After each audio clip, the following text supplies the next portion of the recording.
Good morning दोस्तों। जैसा कि हम लोग आज सेकेंड पार्ट संविधान का अधिनियम को पढ़ने के लिए बहुत ही शॉर्ट में प्रस्तुत अधिनियम, जैसा कि हम लोग इसमें अधिनियम के माध्यम से संविधान को कैसे डेवलपमेंट हुआ है उसके बारे में चर्चा करेंगे। पहले हम लोग 1773 का रेगुलेटिंग एक्ट पढ़ेंगे। उसके बाद एक जगह मैं ईयर लिख दे रहा हूँ, उसको कवर करेंगे हम लोग उस पॉइंट को। फिर 1784 का फिट्स इंडिया एक्ट, जो भी इस रेगुलेटिंग एक्ट के तहत बदलाव नहीं देखे गए थे, उसके बाद फिट्स इंडिया एक्ट में इसमें सुधार किए गए, जैसे बीओसी और सीओडीसी में। उसके बाद 1813 का चार्टर एक्ट पढ़ेंगे, 1813 का चार्टर एक्ट।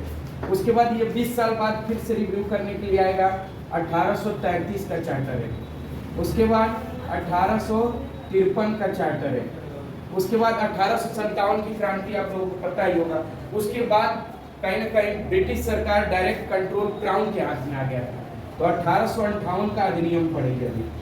फिर उसके बाद 1909 का मॉर्ले मिंटो सुधार, 1909 का मॉर्ले मिंटो सुधार। उसके बाद 1919 का Chelmsford reform, Montesquieu Chelmsford reform. फिर मोस्ट इंपोर्टेंट 1935 का भारत शासन अधिनियम।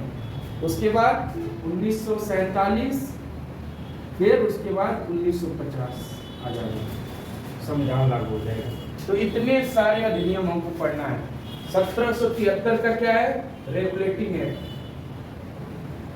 Regulating act. उसके बाद fits India act, fits India act. उसके बाद चार्टर एक्ट 1813, फिर चार्टर एक्ट 1833, फिर चार्टर एक्ट 1853। यहाँ पे गवर्नमेंट ऑफ इंडिया एक्ट आ जाएगा, government of India act, Bharat शासन अधिनियम। यहाँ पे मॉर्ले मिंटो सुधार, मॉर्ले मिंटो रिफॉर्म। इसी समय पहली बार मुस्लिमों को पृथक निर्वाचन दिया गया है। मिंटो को माना जाता है कि ये क्या थे, कहीं ना कहीं सांप्रदायिक निर्वाचन मंडल का जनक माना जाता है। फिर Montesquieu Chelmsford reform, Chelmsford reform.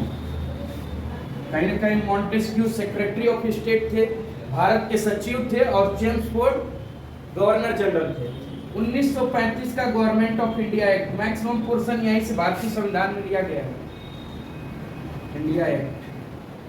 फिर उसके बाद इंडिपेंडेंस इंडिया एक्ट, कहीं ना कहीं भारत आजाद हो गया था इस समय, इंडिया। और उसके बाद यहाँ पे हमारा संविधान लागू हो गया था। तो कहीं ना कहीं इस एक्ट के माध्यम से हम लोग इतने पोर्शन को कवर करेंगे। पहले देखते हैं रेगुलेटिंग एक्ट 1773, इसमें होने वाले परिवर्तन। जैसे कि इसमें कई सारे बदलाव देखने को मिले। जब रेगुलेटिंग एक्ट 1773 से पहले हम एक स्टोरी आप लोगों को बताना चाहेंगे कि कहीं ना कहीं 1756 में एक बार अंग्रेज लोगों का शासन था पहले भारत पे। 1600 ईस्वी में ईस्ट इंडिया कंपनी आ गई थी भारत में, और धीरे धीरे जब भारत में आए तो उन लोगों का मनसा नहीं था भारतीयों से लड़ने का। कहीं ना कहीं उन लोगों को राज करना था, शासन करना था लंबे समय तक, और शुरुआती दौर में ही भारतीयों से उलझना नहीं चाहते थे वो लोग। लेकिन क्या हुआ, एक इंसिडेंट हुआ बंगाल में। बंगाल के नवाब सिराजुद्दौला थे, तो एक इंसिडेंट ये हुआ कि उस समय सिराजुद्दौला ने कुछ अंग्रेजों को कैद बंद कर लिया और गैस चेंबर में छोड़ दिया, जिसमें 20-25 अंग्रेज सैन्य मारे गए। उसमें से एक बच गया, जिसका नाम क्या था? होलवेल। अब होलवेल थे, और उस समय बंगाल के गवर्नर हुआ करते थे। बंगाल के पहले गवर्नर कौन थे? Robert Clive. तो अब जाके शिकायत करेंगे, एक अंग्रेज बच गए थे होलवेल, तो शिकायत किया उन्होंने। तो फिर उनका मनसा बदल गया कि अब तो हमारे ऊपर भारतीय लोग अत्याचार कर रहे हैं। तो होलवेल की कंप्लेन से रॉबर्ट क्लाइव के पास जब गया शिकायत, तो उन्होंने रणनीति में बदलाव लाया और भारतीयों के खिलाफ युद्ध छेड़ दिया, बंगाल के गवर्नर जनरल के खिलाफ। तो ये लोग युद्ध करेंगे, बहुत दिमाग से लड़ेंगे, क्योंकि इनकी फौज की टुकड़ियां जो थी बहुत कम थी। तो ये क्या किए कि जो सिराजुद्दौला का कहीं ना कहीं सैन्य अधिकारी हुआ करते थे नवाबों के भी, तो उस समय उसके सैन्य अधिकारी थे मीर जाफर। मीर जाफर जो थे कहीं ना कहीं सिराजुद्दौला के सैन्य अधिकारी थे। तो अब रॉबर्ट क्लाइव क्या किया कि उनसे जाके मिल लिया और बोला कि हम जब युद्ध लड़ेंगे, युद्ध में लड़ने के लिए आएंगे, तो आप उनके खिलाफ, हमारे खिलाफ युद्ध नहीं लड़िएगा, जबकि आप शांतिपूर्वक बनाए रहिएगा धैर्य। हम आपको उनको युद्ध जीत के, सिराजुद्दौला को पराजित करके मैं आपको वहाँ का नवाब बना दूंगा। तो लालच में आ गए वो, मीर जाफर लालच में आ गए। अब क्या हुआ, ऐसे ही हुआ और सिराजुद्दौला युद्ध हुआ 1757। Most important 1757 battle of Plassey, आप लोग नाम सुने होंगे, बैटल ऑफ प्लासी ना, प्लासी का युद्ध हुआ और कहीं ना कहीं सिराजुद्दौला पराजित हो जाते हैं और मीर जाफर को क्या बना दिया जाता है, बंगाल का नवाब बना दिया जाता है। Mir Jafar become a nawab of Bengal. ठीक, अब क्या हुआ देखने को ये मिला कि जब मीर जाफर वहाँ के नवाब बन गए तो अंग्रेज लोग सोचे कि ये तो हमारी बदौलत नवाब बना है, अब हम लोग जो चाहेंगे वो करा सकते हैं। लेकिन मीर जाफर बहुत चालाक व्यक्ति था। वो क्या किया, मीर जाफर बंगाल से अपनी राजधानी मुर्शिदाबाद बदल ली, मुर्शिदाबाद से मुंगेर बदल लिया। मुर्शिदाबाद बंगाल में है और मुंगेर बिहार में। तो कहीं ना कहीं राजधानी को क्या किया, परिवर्तन कर दिया, राजधानी को परिवर्तन कर दिया। और इस परिवर्तन से देखने को मिला कि कहीं ना कहीं मीर जाफर अपनी मनमानी कर रहे हैं। तो रॉबर्ट क्लाइव भी नाराज हुए। अब बोले कि ये तो अपना मनमानी कर रहा है, जबकि हमारी ही बदौलत बना है बंगाल का नवाब। तो क्या किए कि मीर जाफर का एक भतीजा था मीर कासिम, अब मीर कासिम को नवाब ये लोग बना देते हैं, अब मीर जाफर को बदल देते हैं। अब मीर जाफर भी तो भड़केंगे, कहीं ना कहीं अपने कमांडर, अपने बंगाल के नवाब को मरवाए और उसके बाद बने सत्ता को धारण किए। तो अब ये क्या करते हैं, लखनऊ के नवाब सादत खां और बंगाल के जो उधर के टेरिटरी के थे और उधर के सब मिला के एक युद्ध लड़े और उस युद्ध में 1764 नहीं, बैटल ऑफ बक्सर, बक्सर का युद्ध 1764, most important battle of Buxar, Buxar का युद्ध हुआ और 3 टुकड़ियां थी, अवध के नवाब, बंगाल के और साथ ही साथ लखनऊ के सब नवाब सादत खां वगैरह मिलके सब युद्ध लड़े। 3 टुकड़ियां थी अंग्रेजों के खिलाफ, तभी भी अंग्रेज जीत गए। ठीक, और ये जीत के बाद कहीं ना कहीं 2 युद्ध जीत गए ना अंग्रेज।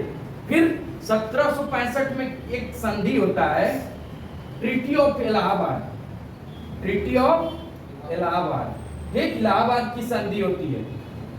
इस संधि में कहा जाता है कि कहीं ना कहीं अब इनको अंग्रेज लोग अब डिमांड करने लग जाते हैं कि हमको क्या मिल जाए, we got monopoly rights in India, हमको व्यापार करने का खुला छूट मिल जाए। तो कहाँ के छूट मिल जाते हैं, देखिए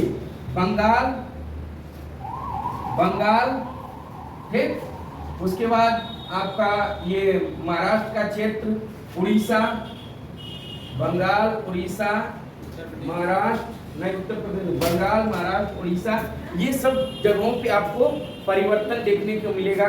कहीं ना कहीं ये एक के अधीन हो गया था और इस अधीनता के कारण एक और संधि हुआ इलाहाबाद का 1765 में हुआ और दोनों संधि के तहत ब्रिटिश को पावर मिल गया। बंगाल के साथ साथ कोलकाता, उधर उड़ीसा के 8 साल बाद एक रेगुलेटिंग एक्ट आता है। रेगुलेटिंग वर्ड ही है, जैसे पंखे में रेगुलेटर होता है, कहीं ना कहीं कंट्रोल किया जाता है। गैस में भी रेगुलेटर जो होता है उससे क्या किया जाता है, कंट्रोल किया जाता है। और उस कंट्रोल से कहीं ना कहीं ब्रिटिश गवर्नमेंट कहीं ना कहीं बैठे बैठे ब्रिटेन में, और वो क्या कर रही थी, भारत की सत्ता को चला रही थी, कंट्रोल कर रही थी। तो अब इसमें देखने को मिलेगा कि जो कहीं ना कहीं अंग्रेज लोग कुछ गड़बड़ी करेंगे, मान लीजिए इंडिया में लेके गिफ्ट लेते हैं, बार्गेनिंग करते हैं, चापलूसी करते हैं, तो भारत में अगर ये सब परिवर्तन देखने को मिलेगा तो इनको कंट्रोल रेगुलेट कौन करेगा, ब्रिटिश गवर्नमेंट करेगी। इसीलिए रेगुलेटिंग एक्ट 1773 हम लोग पढ़ते हैं। अब इस रेगुलेटिंग एक्ट में क्या क्या परिवर्तन देखने को मिला, कहीं ना कहीं भारत में पहली बार सर्वोच्च न्यायालय की स्थापना हुई। कहाँ पे होगी, कोलकाता में 1774 में। इसी रेगुलेटिंग एक्ट के तहत 1774 में सुप्रीम कोर्ट का स्थापना होता है। कहाँ? कोलकाता में ना, कोलकाता में सुप्रीम कोर्ट का स्थापना होता है। और इस समय पहले इसके मुख्य न्यायाधीश थे एलिजा एम्पे। एलिजा एम्पे ना, पूछता है पेपर में कि इसके पहले मुख्य न्यायाधीश कौन थे? एलिजा एम्पे। 1773 के रेगुलेटिंग एक्ट के तहत ये परिवर्तन देखने को मिला था। ठीक। और इसमें क्या परिवर्तन हुआ? दूसरा परिवर्तन ये हुआ कि कहीं ना कहीं जो बंगाल के नवाब थे, बंगाल के नवाब थे, ये बंगाल के क्या बन गए? बंगाल के गवर्नर जनरल बन गए ना। Governor of Bengal become a governor general of Bengal ना। पहले बंगाल के क्या होते थे? गवर्नर ना। बंगाल के गवर्नर, बंगाल के पहले गवर्नर कौन थे? रॉबर्ट क्लाइव ना, रॉबर्ट क्लाइव थे। अब क्या हो गए? बंगाल के गवर्नर जनरल ना, जी लिख दे रहा हूं, गवर्नर जनरल कौन हुए पहले? वारेन हेस्टिंग, वारेन हेस्टिंग हुए। ठीक। बंगाल के गवर्नर थे पहले रॉबर्ट क्लाइव, अब बंगाल के गवर्नर जनरल होंगे ना, कहीं ना कहीं पद बढ़ गया। बंगाल का गवर्नर जनरल जब पावर में आए तो कहीं ना कहीं बंगाल, मद्रास, मुंबई ये इनके अधीन हो गए। बंगाल सेंटर में मान लीजिए, ठीक, और मुंबई, मद्रास और मुंबई जो था कहीं ना कहीं ये बंगाल के अधीन हो गए। बंगाल के गवर्नर जनरल जब पद लिए तो अब इनके हिसाब से मद्रास और मुंबई चलने लग गया, इनके कंट्रोलिंग पावर में। कहीं कहीं गवर्नर जनरल बड़ा हो गया। अब उससे भी बड़ा देखेंगे 1800 पिट्स इंडिया एक्ट, 1784 का पिट्स इंडिया एक्ट। इस रेगुलेटिंग एक्ट के तहत कहीं ना कहीं बोला गया था कि यह 20 साल बाद आएगी रिव्यू करने के लिए, लेकिन बीच में क्या हुआ कि ज्यादा इनका कहीं ना कहीं व्यापार और पॉलिटिकल, राजनीति, राजस्व में हिस्सा लेने लगे। व्यापार के अलावा ये कई गतिविधियों में संलिप्त हो गए, तो इसीलिए पिट्स इंडिया एक्ट बीच में ही आ गया 1784 में। और इसके तहत दो चीजें होंगी, परिवर्तन देखने को मिलेगी कहीं ना कहीं आपको, बीओसी और COD, BOC and COD. BOC का मतलब board of control and COD का मतलब कोर्ट ऑफ डायरेक्टरेट। दो बॉडी का स्थापना हुआ 1784 के रेगुलेटिंग एक्ट के तहत। कहीं ना कहीं सीओडी का काम था व्यापार को संभालना, व्यापारिक गतिविधियों को संभालना, और बीओसी का काम था राजस्व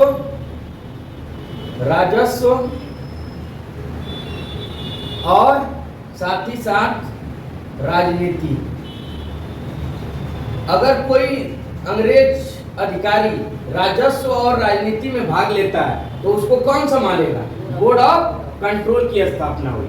और कोर्ट ऑफ डायरेक्ट का कहना था कि आप लोग व्यापार को संभालिए। इसमें 24 अधिकारियों को नियुक्त किया गया था, इसमें 6, क्योंकि अंग्रेजों को केवल और केवल व्यापार में छूट मिला था। 1773 के रेगुलेटिंग एक्ट, जब युद्ध संधि हुआ 1765 में इलाहाबाद का, तो इनको व्यापार के लिए they got monopoly rights for trade ना। कोर्ट ऑफ डायरेक्टरेट, तो कोर्ट ऑफ डायरेक्टरेट में 24 लोग थे और इनमें कॉमर्स की छूट थी इसको। फिर हम देखेंगे नेक्स्ट 1813 का चार्टर एक्ट। 1813 का चार्टर एक्ट, ये चार्टर एक्ट है, कहीं ना कहीं 20-20 साल पे इसमें परिवर्तन देखने को मिलेंगे, रिव्यू करने के लिए आएगा। तो 1813 के चार्टर एक्ट से इसमें 3-4 चीजों में परिवर्तन हुआ। पहला परिवर्तन यही हुआ कि कहीं ना कहीं जो ईस्ट इंडिया कंपनी थी उसको केवल और केवल चाय और चीन पे व्यापार करने का अधिकार था, बाकी इसके अधिकार को समाप्त कर दिया गया था। वो किसके पास गया? वो कहीं ना कहीं भारतीयों को मिल गया था। इनको कहीं ना कहीं बस केवल और केवल चाय और चीन का व्यापार पे छूट था कि आप लोग स्वतंत्र तरीके से, बाकी अंग्रेज और ये हिंदुस्तान दोनों मिलकर करते थे। फिर उसके बाद कहीं ना कहीं इसमें 1 लाख रुपया पहली बार शिक्षा के ऊपर खर्च किया गया। हाँ, उस समय 1 लाख रुपया पहली बार शिक्षा के ऊपर खर्च किया गया। ठीक, शिक्षा के ऊपर 1 लाख रुपया कब खर्च किया गया? 1813 में। और चाय और चीन का व्यापार बना रहा। ठीक, दूसरा चाय और चीन। ठीक, तीसरा कहीं ना कहीं जो ये आपका क्रिश्चियनिटी में बदलने का परिवर्तन था। कहीं ना कहीं अपना अंग्रेज वंश को बढ़ाना चाहते थे भारत में। तो 1813 के रेगुलेटिंग में पहले ये था कि कोई भी अगर क्रिश्चियनिटी में बदलता है तो उसकी पैतृक संपत्ति में उसका अधिकार नहीं रहेगा।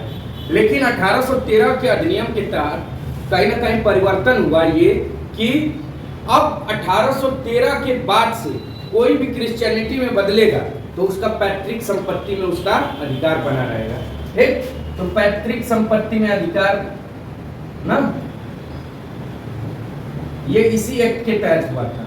और चौथा, यह पुनः 20 साल बाद आएगी रिव्यू करने के लिए ना। इसमें कोई भी अगर गलत गतिविधि हुआ तो इसको परिवर्तन देखने के लिए, करने के लिए, रिव्यू करने के लिए आएगा। तो 20 साल बाद 1813 के 20 साल बाद देखेंगे 1833 में ये आएगा। ठीक, फिर देखेंगे 1833 का चार्टर एक्ट 20 साल बाद। अब इसमें क्या परिवर्तन हुआ? देखिए, पहला परिवर्तन ये हुआ कि जो चाय और चीन का व्यापार था ना, इसको पुनः समाप्त कर दिया गया। पूर्ण रूप से सब अधिकार को समाप्त कर दिया गया अंग्रेजों का। तो चाय और चीन का व्यापार भी खत्म हो गया 1833 के अधिनियम से। दूसरा, कहीं ना कहीं सभी व्यापार नीति को समाप्त कर दिया गया, समाप्त ना, इस अधिकार के तहत। और दूसरा, जो आप लोग 1773 में देखें गवर्नर जनरल वारेन हेस्टिंग बन गए। तो इस अधिनियम के तहत क्या हुआ था? कहीं ना कहीं भारत के गवर्नर जनरल हो गए थे। 1833 के अधिनियम से भारत गवर्नर जनरल कौन बना दिए गए? नहीं, Lord William Bentinck. Lord William Bentinck क्या हो गए? भारत के गवर्नर जनरल। तो बंगाल के गवर्नर जनरल किसमें परिवर्तन हो गए? भारत के गवर्नर जनरल हो गए। अब देखिए, भारत पे आ गई बात ना, कहीं ना कहीं भारत के गवर्नर जनरल, तो एरिया बढ़ गया ना, ज्यादा हो गया एरिया, तो भारत के गवर्नर जनरल हो गए। जो बंगाल के गवर्नर जनरल हुआ करते थे, अब कहाँ के हो गए? भारत के गवर्नर जनरल हो गए। ठीक, और इसके तहत क्या देखने को मिला कि ये 20 साल बाद फिर से पुनः रिव्यू करने के लिए आएगा। और इसमें चौथी बात ये थी कि कहीं ना कहीं आपके जो भी ब्रिटिश अधिकारी हुआ करते थे, इसी अधिनियम के तहत पहले बार विधि आयोग की स्थापना की गई। विधि आयोग की स्थापना पूछता है, तो 1833 के अधिनियम से विधि आयोग की स्थापना की गई। ठीक, विधि आयोग की स्थापना, कहीं ना कहीं लॉर्ड मैकाले जो थे, सबसे उस समय अंग्रेजों में विधि की वक्ता सबसे ज्यादा थे, जानकार थे। विधि मतलब लॉ कमीशन की स्थापना की गई। ठीक, फिर उसके बाद 1858 का अधिनियम देखेंगे, उसमें कहीं ना कहीं वाइसराय हो गए थे ना। ये देखिए, एक प्रश्न इसमें से पूछता है, 1828 या 29 में आप लोग सुने होंगे कि उस समय जो ये विधवा पुनर्जन्म विवाह ये तो होता था, सती प्रथा का अंत कौन किया था? राजा राम मोहन राय। और उस समय अंग्रेज कौन था? Lord William Bentinck. तो यही थे लॉर्ड विलियम बेंटिंग, कहीं ना कहीं भारत के प्रथम गवर्नर जनरल जो हुए थे। भारत के गवर्नर जनरल उसी समय ना, 1833, तो उस समय वो पहले थे ना। ठीक है।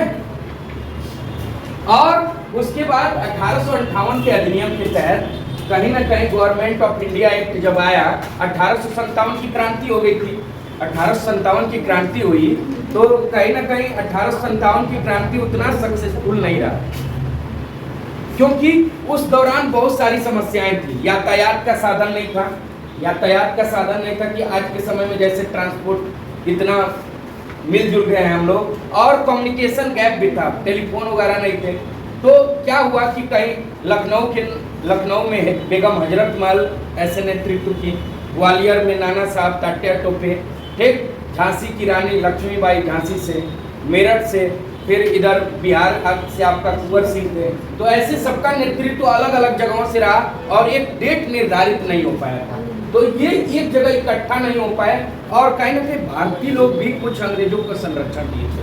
जैसे ग्वालियर के सिंधिया घराना थे, तो सिंधिया घराना ने अंग्रेजों का सपोर्ट दिया था।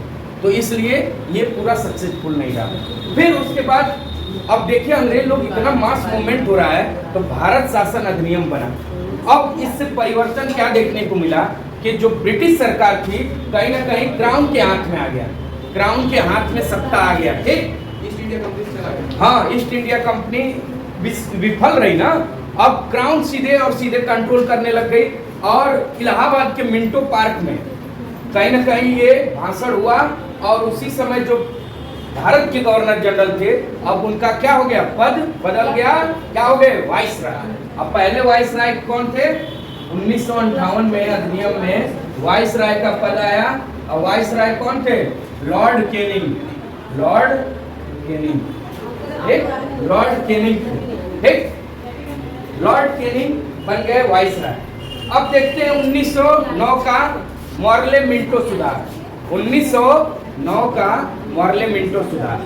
मॉर्ले मिंटो को बोला जाता है कि कहीं ना कहीं ये सांप्रदायिक निर्वाचक मंडल के जनक थे। मिंटो जो थे कहीं ना कहीं पहली बार मुस्लिमों को क्या मिला था, पृथक निर्वाचक मंडल ना, कम्युनल अवार्ड, कहीं ना कहीं मुस्लिमों को पहली बार पृथक निर्वाचक मंडल मिला था 1909 के तहत। तो अब मुस्लिमों को मिलेगा तो बाकी भी तो संप्रदाय है, क्रिश्चियन है, सिख है, जैन है, तो ये सब भी तो डिमांड करेंगे।